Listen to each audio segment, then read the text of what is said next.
Audit chapter number 2 key takeaways. Fraud.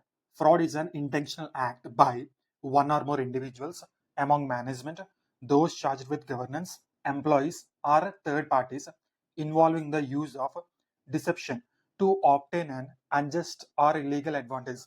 SA 240 deals with the auditor's responsibilities relating to fraud in an audit of financial statements. It requirements its requirements assess the auditor in identifying and assessing the risk of material misstatements due to fraud and in designing procedures to detect such misstatements.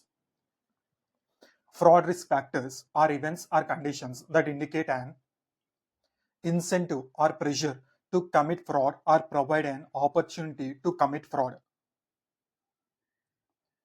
The effect on the financial statements of laws and regulations varies considerably. The provisions of some laws or regulations have a direct effect on the financial statements in that they determine the reported amounts and disclosures in an entity's financial statements. Other laws or regulations are to be complied with the management or set the provisions under which the entity is allowed to conduct its business, but do not have a direct effect on the on an entity's financial statements. Non-compliance with laws and regulations may result in fines, litigation, or other consequences for the entity that may have a material effect on the financial statements.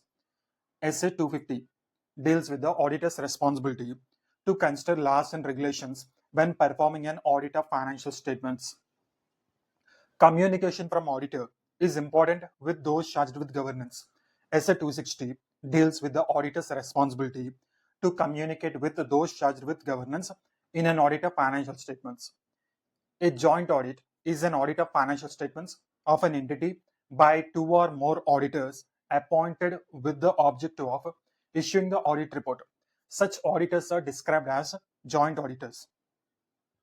SA 299 lays down the principles for effective conduct of joint audit to achieve the overall objectives of the auditor as laid down in SA 200. It deals with the special considerations in carrying out audit by joint auditors. Service organization. Service organization is a third party organization or a segment of third party organization that provides services to user entities that are part of those entities' information systems relevant to financial reporting. User entity.